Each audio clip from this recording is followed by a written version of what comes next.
Okay, Kenny. Yes. I am going to ask you some questions. And I will try to give you answers. Okay. So today we were out riding around and filming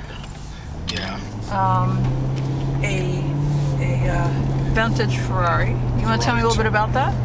Well, it was my friend Michael Adams' Ferrari, one of his 3 Ferraris. It was a 1966 Ferrari 275 GTB, long wheelbase. Just an absolutely stunning automobile that he bought completely restored. This was the wrong one as well. Just a fabulous, fabulous, classic, iconic Ferrari. It was the predecessor to the Ferrari Daytona. And, you know, it's $1 million car that he has, and he's, you know, fortunate enough to have a beautiful business to where he could afford those kind of cars. I was a tad disappointed that his... Where did your brother is? I was a tad disappointed that the 67 330 GTS was not there. But anyway, it was great. Unfortunately, I didn't get to drive in the car. I just provided the chase vehicle so you guys could take pictures. Yeah, I actually did get to ride in it. Have you ever been in it before? I have been in it. I've sat in it. I have not taken a drive in it.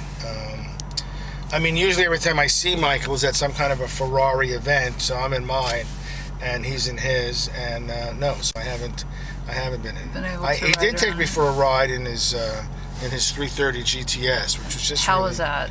It was great. I mean, it's a 1967 car, so it's not as fast or as, you know, tight as a new car, but it was stunning. But, you know, I love vintage cars, and I have 2 of them as well. Not Ferraris, but a couple of vintage Jags. So you consider yourself a car enthusiast? Oh, without question. I don't consider myself a car collector, but definitely a car enthusiast. I mean, you know, if money wasn't the issue, I'd have, you know, 100 cars. So out of all the vintage cars that you've owned, what is your favorite?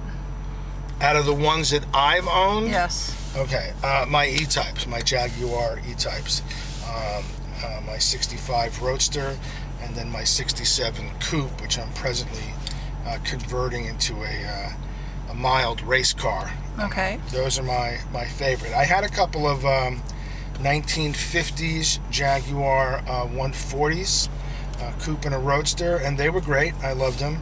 But the E-Type, to me, was just a quintessential classic car, and it's one of the most recognized cars in the world. In fact, Ferrari made the GTO to compete and beat, which it certainly eventually did, Jaguar's E-Type. Yes, and you can see those in some of the vintage races if you've looked at those. I've seen them on YouTube, and I can see where they're competing with the Ferrari GTO.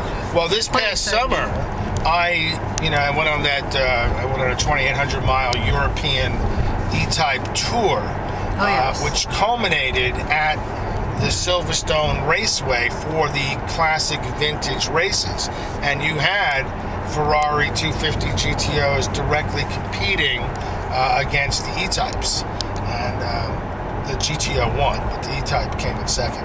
Right. But it was great to see these great cars, and every car that I grew up with as a kid was there racing. It was quite amazing. Well, that sounds very exciting, and I'd forgotten that you went on that road trip. That was this past summer, wasn't it? Yeah, this past summer. Yes. The month of July, I drove 2,800 miles, all on back roads, through Great Britain, France, Switzerland, and Italy, and the trip was called the Italian Job, and it was in celebration of the E-Type's 50th anniversary, and we drove the roads from the original movie, The Italian Job, which is famous because its opening scene shows a Miura coming out of a tunnel, then being destroyed by a bulldozer. So we drove all of those roads. It was quite fantastic. Yeah, would you do it again? Anytime, in a minute, I would do it again. In a minute. There's nothing. First off, when you're a car enthusiast who's a driver, you were constantly searching for new and more interesting and more beautiful back roads. And I pretty much know all the back roads between here and, I guess, Santa Fe, New Mexico. So to be able to drive through Europe, which is completely virgin territory for me, and then to see all of these famous locations, I mean, from all the movies we grew up with as a kid, the World War II movies, the car movies, it's unbelievable. So it must have been sort of a nostalgia kind of a... Oh, it was a dream come true for me. I mean, like one of my favorite, war movies with Clint Eastwood was a movie called Kelly's Heroes. And two of the towns that were mentioned in that movie that they had battles or they were going into was Nancy in France and Clermont. And both of those towns I got to drive through in the E-Type, and they looked identical to what they did in this 1960s movie, which was, So they haven't changed much. No, they haven't, which was made to look like it was in the 1940s. So yeah, it was great. Wow. It's something I would recommend to anybody. So Kenny, I'm very happy to have you as part of our segments here that we've been putting together for this it's called